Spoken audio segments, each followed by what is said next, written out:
Hello दोस्तों, स्वागत है आप लोगों का हमारे यूट्यूब चैनल गुरुजी इंजीनियरिंग ड्राइंग में। आरसीसी डिजाइन में जो डिजाइन की विधि है, वर्किंग स्ट्रेस मेथड और वर्किंग और लिमिट स्टेट मेथड, ठीक है।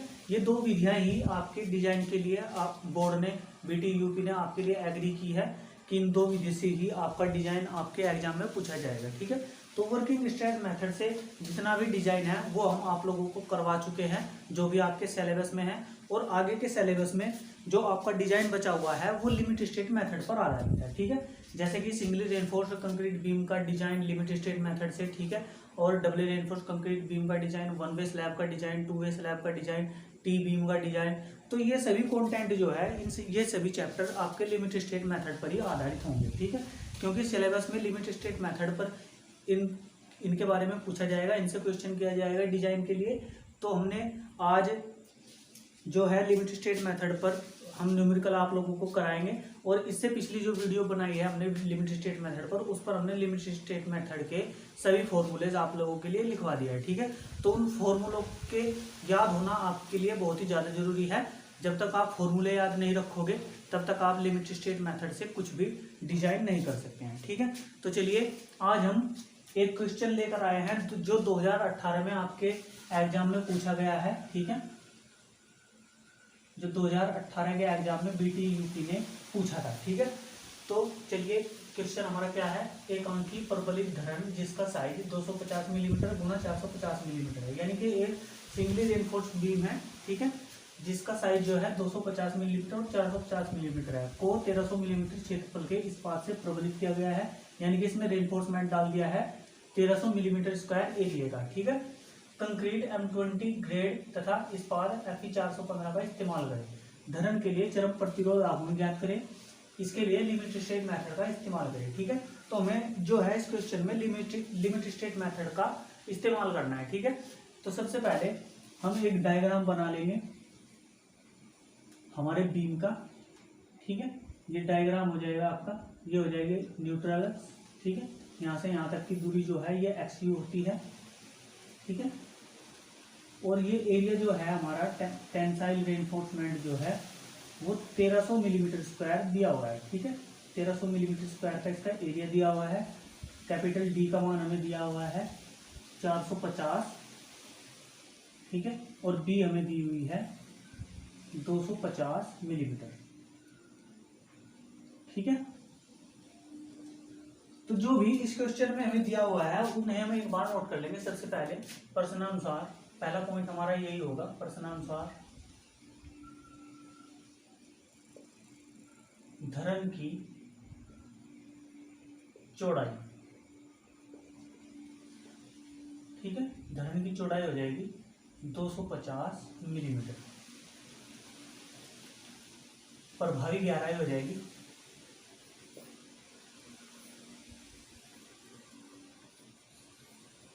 यहाँ पर आप देखिए ये 450 मिलीमीटर जो है ये हमें कुल गहराई दी हुई है, ठीक है। तो प्रभावी गहराई हम मान लेंगे कि 400 मिलीमीटर है।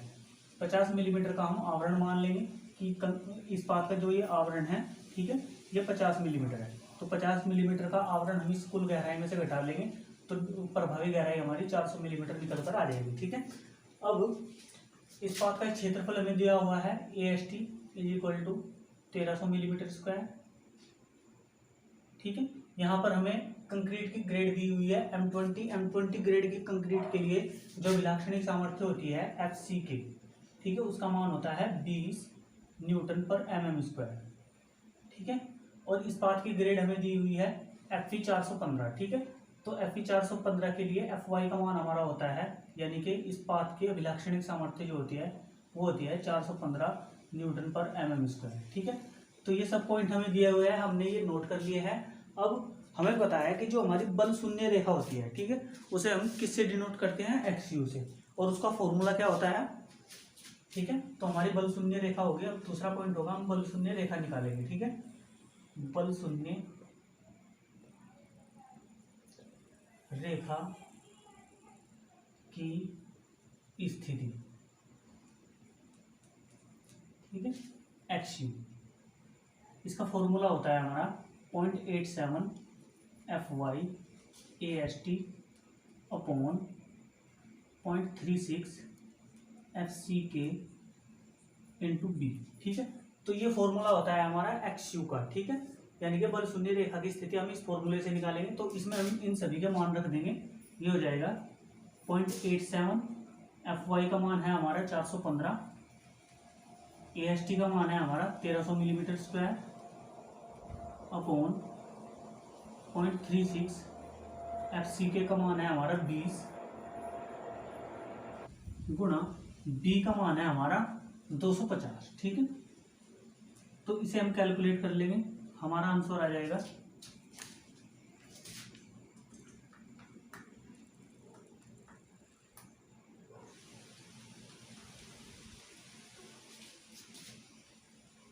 260.75 मिलीमीटर। ठीक है, तो एक्स यू का मान हमारा आ गया है 260.75 मिलीमीटर। अब हम एक्स यू लिमिटिंग ज्ञात करेंगे। ठीक है, एक्स यू लिमिटिंग यानी कि एक्स यू मैक्सिमम हमारा कितना होना चाहिए, हम उसका मान ज्ञात करेंगे। जो हमारा एक्स यू का मान है वो एक्स यू मैक्सिमम से अधिक नहीं होना चाहिए। ठीक है, तो उसे हम ज्ञात करके देखेंगे कि वो कम आ रहा है या फिर अधिक आ रहा है। ठीक है,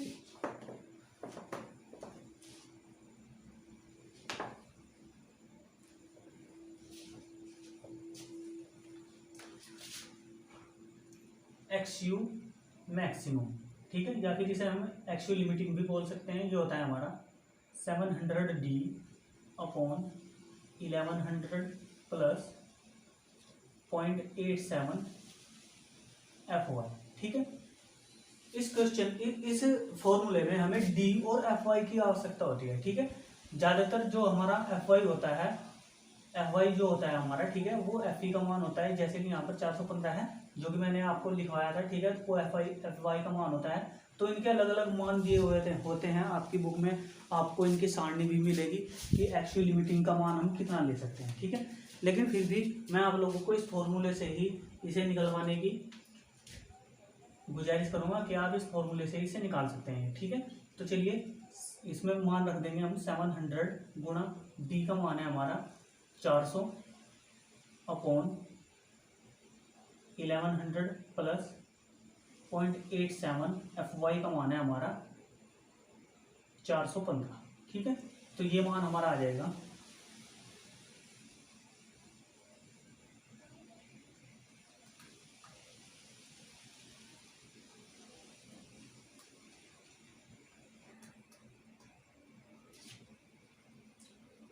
191.64 मिलीमीटर। ठीक है, तो अब आप यहाँ पर देख सकते हैं। ठीक है, आप यहाँ पर देख सकते हैं कि जो हमारा एक्स यू का मान है, ठीक है, एक्स यू का मान जो है हमारा वो अधिक है एक्स यू लिमिटिंग से। ठीक है, या फिर हम कह सकते हैं एक्स यू मैक्सिमम से। तो ये कंडीशन क्या होती है, ये कंडीशन होती है ओवर रेनफोर्स्ड कंक्रीट बीम की। ठीक है, जब आपका बीम जो है ओवर रेनफोर्स्ड कंक्रीट बीम होता है, ठीक है, तो उस कंडीशन में एक्स यू का मान एक्स यू मैक्सिमम से अधिक होता है। लेकिन लिमिट स्टेट मेथड में जब हम डिजाइन करते हैं तो हम अति प्रबलित खंड लेकर नहीं चलते हैं। इसलिए जो हमारा एक्स यू का मान होता है वो एक्स यू मैक्सिमम का ही मान हम लेकर चलेंगे। यानी कि इनमें से जो मान भी कम होगा हमारा उसके लिए ही हम उसे लेकर चलेंगे। और हम इस कंडीशन को कहेंगे कि हमारा खंड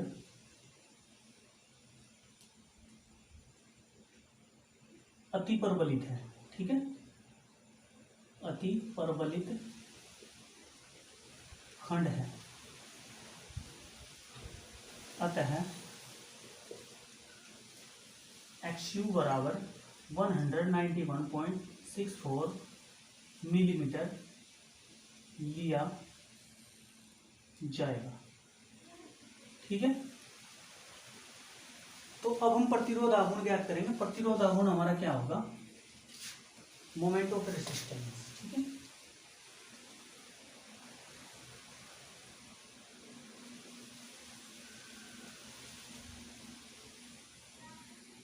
तो मोमेंट ऑफ रेसिस्टेंस हमारा क्या हो जाएगा, M U is equal to 0.36 F C के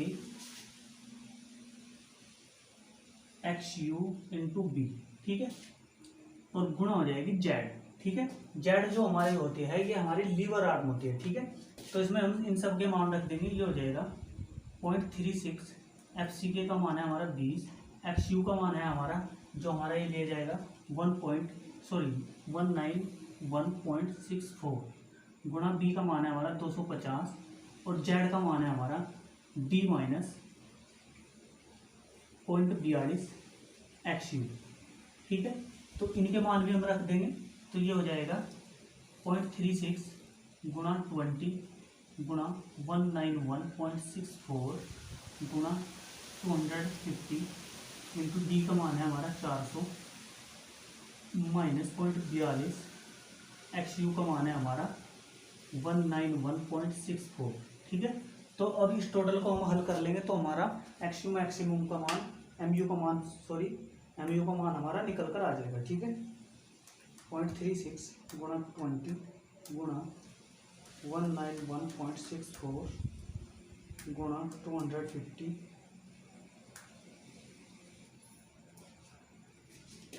तो एम यू का मान हमारा आ जाएगा 11021602.5 न्यूटन एम।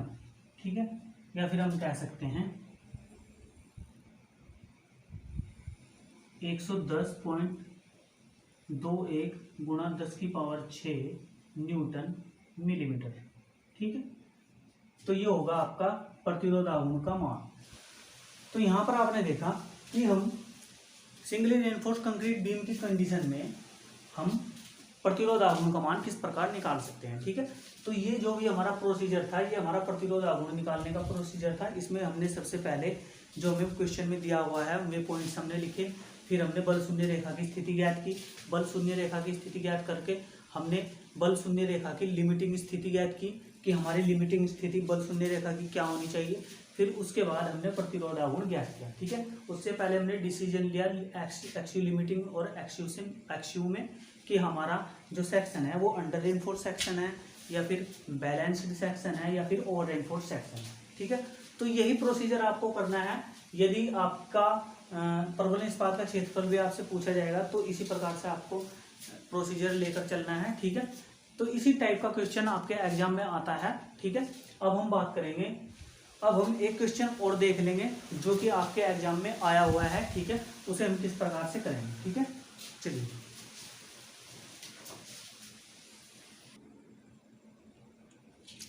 तो चलिए दोस्तों, नेक्स्ट क्वेश्चन है हमारा, एक धरन पर जिसका प्रभावी विस्तार 6 मीटर है पर स्वयं के भार सहित 20 किलो न्यूटन प्रति मीटर का कार्यवाहक भार लगाया गया है। ठीक है, धरन की चौड़ाई को 250 मिलीमीटर पर सीमित किया गया है। धरन की प्रभावी गहराई व आवश्यक इस्पात का क्षेत्रफल ज्ञात कीजिए। ठीक है, यानी कि इसमें धरन की प्रभावी गहराई हमें ज्ञात करनी है, डी का मान हमें ज्ञात करना है।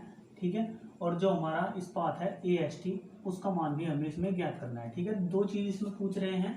इसमें हमें दिया है M20 ग्रेड के कंक्रीट व FE 415 का प्रयोग करें और इसमें हमें लिमिट स्टेट मेथड का प्रयोग करना है। ठीक है, तो चलिए सबसे पहले जो भी हमें इस क्वेश्चन में दिया हुआ है उन्हें हम लिख लेते हैं एक बार। तो ये हो जाएगा, L का मान दिया हुआ है हमें प्रभावी विस्तार,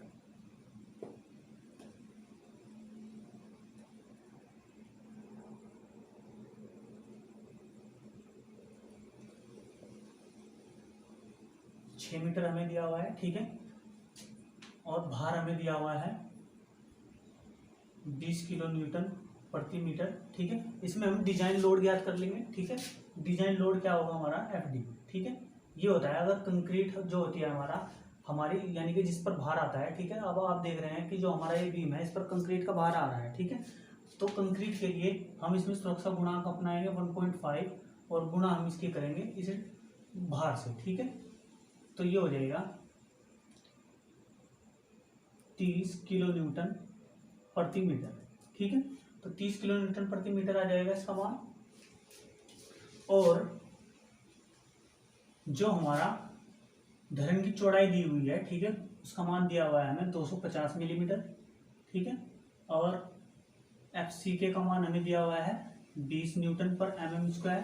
ठीक है, FCK जो है वो कंक्रीट की अभिलाक्षणिक सामर्थ्य होती है। ठीक है, M20 ग्रेड की कंक्रीट की अभिलाक्षणिक सामर्थ्य जो है वो 20 होती है और FE 415 ग्रेड की इस्पात की जो अभिलाक्षणिक सामर्थ्य होती है FY वो 415 होती है। ठीक है, तो ये मान हमें दिए हुए हैं, इन मान की सहायता से ही आगे के सभी पॉइंट्स हमें ज्ञात करने हैं। ठीक है, तो दूसरे पॉइंट में हम ज्ञात करेंगे डिजाइन बेंडिंग मोमेंट,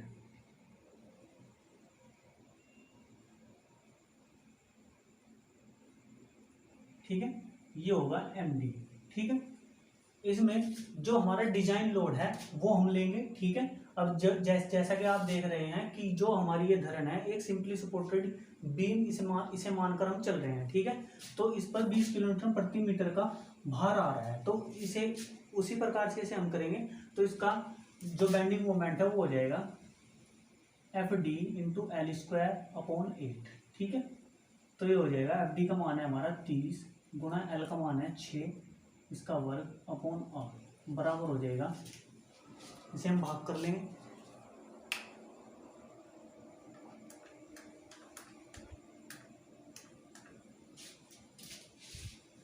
एक 135 किलो न्यूटन मीटर। ठीक है, तो एम डी का मान हमारा कितना आ गया है 135 किलो न्यूटन मीटर। अब हम एक्सयू मैक्सिमम का मान निकालेंगे। ठीक है, बल शून्य रेखा की स्थिति, बल शून्य रेखा, एक्सयू लिमिटिंग हम कह सकते हैं या फिर मैक्सिमम। ठीक है, एक्सयू मैक्सिमम का मान हम निकालेंगे 700 डी अपॉन 1100 प्लस 0.87 F1। इस फॉर्मूले को हम यूज करेंगे 700 गुणा डी अपॉन 1100 प्लस 0.087 FY का मान हम रख देंगे 415। ठीक है, तो ये आ जाएगा हमारा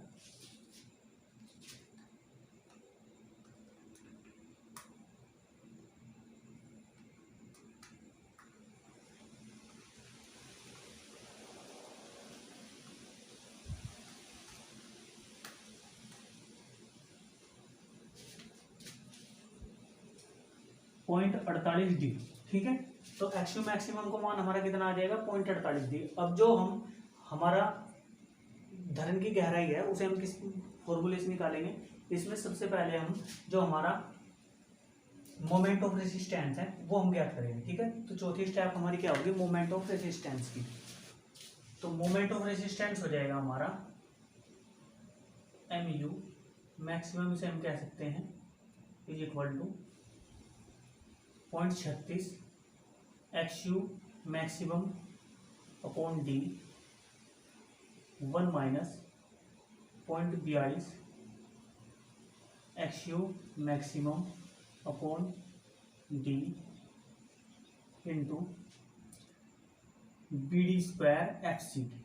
ठीक है, तो ये है हमारा एक्सयू मैक्सिमम का मान। ठीक है, सॉरी एम यू मैक्सिमम का मान। तो इसमें हम ये सभी मान रख देंगे, तो ये जब हम सभी मान रखेंगे तो ये हो जाएगा 0.36 एक्सयू मैक्सिमम का मान हमारा कितना है 0.48 डी अपॉन डी। ठीक है, और 1 माइनस 0.42 एक्सयू मैक्सिमम का मान हम रखेंगे 0.48 D upon D into B D square. ठीक है, बी का मान है हमारा 250 गुणा डी स्क्वायर और गुणा एफ सी के का मान है हमारा 20। ठीक है, तो इन सभी को हम कैलकुलेट कर लेंगे, डी से डी कट कैंसिल हो जाएगा, यहाँ पर यहाँ से यहाँ पर भी डी से डी कैंसिल हो जाएगा, तो ये हो जाएगा 0.36 गुणा 0.48 1 माइनस 0.42 गुणा 0.48 गुणा 250 गुणा 20 स्क्वायर। ठीक है, तो ये सब टोटल आ जाएगा हमारा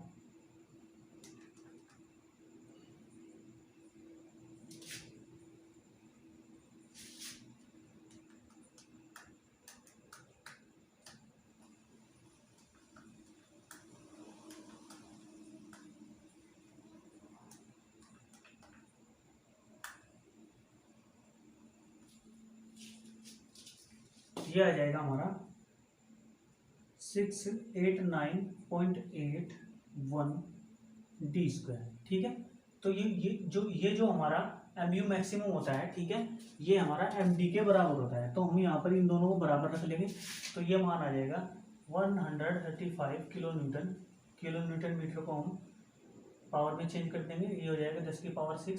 तो डी स्क्वायर का मान हमारा आ जाएगा 135 गुणा 10 पावर 6 अपॉन 689.81। ठीक है।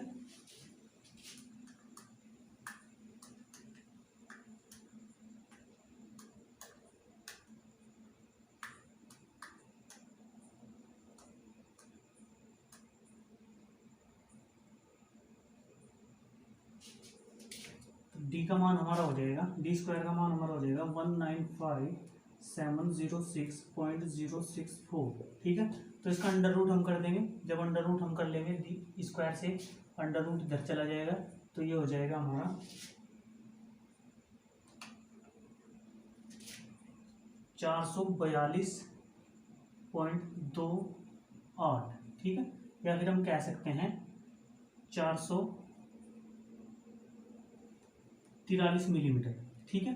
तो डी का मान जो है हमारा 443 मिलीमीटर आया है। ठीक है।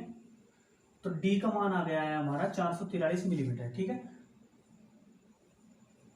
तो इसमें हमें ये निकालना था कि हमारा डी का मान क्या है, यानी कि हमारी प्रभावी गहराई क्या है, और अब हमें इस पाथ का क्षेत्रफल हमें ज्ञात करना है। ठीक है। तो इस पाथ का क्षेत्रफल हम कैसे ज्ञात करेंगे, उसका फॉर्मूला होता है हमारा, पहले मैं इसे रफ कर लेता हूँ। ठीक है। डी का मान हमारा आ गया है 443 मिलीमीटर। ठीक है।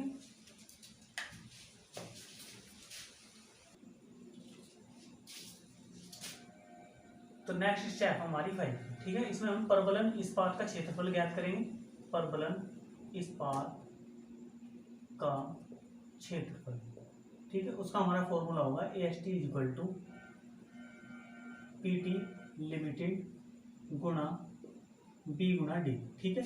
इसमें हम PT लिमिटेड का मान हम ज्ञात कर लेंगे, इसे समीकरण बना लेंगे पहले। ठीक है। PT लिमिटेड का मान हमारा क्या होता है, ये होता है हमारा 0.414 FCK XU maximum upon FY into D. ठीक है। तो ये मान होता है हमारा PT लिमिटेड का। ठीक है। तो इस मान में हम सभी मान रख देंगे जो भी हमारे मान है। ठीक है। तो ये हो जाएगा 0.414 FCK का मान है हमारा 20, XU मैक्सिमम का मान है हमारा 0.48 D, यानी कि 0.48 गुणा डी का मान अभी हमने निकाला है 443 अपॉन FY का मान है हमारा 415 और डी का मान है हमारा 443। ठीक है। तो इसमें आप देख सकते हैं कि 443 से 443 तो यहाँ पर कैंसिल हो गया है। ठीक है। तो इसका मान हम निकाल देंगे।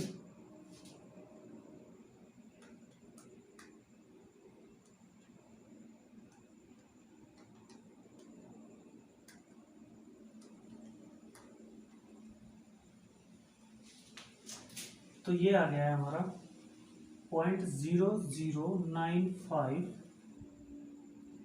तो पीटी लिमिटेड का मान हमारा कितना आ गया है 0.0095। तो हम इसे इस समीकरण 1 में रख देंगे। तो AST का मान हमारा कितना हो जाएगा, AST इक्वल टू 0.0095 गुणा B का मान है हमारा 250 और D का मान है हमारा 443। ठीक है।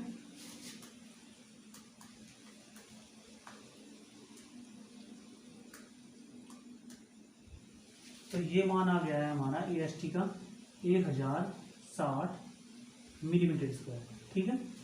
तो इस पाथ का क्षेत्रफल भी हमें पता चल गया है 1060 मिलीमीटर स्क्वायर। ठीक है। तो इसी प्रकार से आपको इस पाथ का क्षेत्रफल ज्ञात करना है। ठीक है। तो ये क्वेश्चन था आपका जो 2017 में आया हुआ था, इंपॉर्टेंट क्वेश्चन है। और इससे पहले जो मैंने क्वेश्चन आप लोगों को करवाया वो 2018 में आपका लिमिटेड स्टेट मेथड से ही आपसे पूछा गया था। ठीक है। इसलिए वो बहुत इंपॉर्टेंट क्वेश्चन है। तो बच्चों ये था हमारा आज का लेक्चर। अगले लेक्चर में हम आप लोगों को सिंगली रेनफोर्स कंक्रीट बीम का डिजाइन कराएंगे और डबली रेनफोर्स कंक्रीट बीम का डिजाइन भी हम आप लोगों को कराएंगे। ठीक है। तो चलिए मिलते हैं अगले लेक्चर में, तब तक के लिए थैंक्स फॉर वॉचिंग।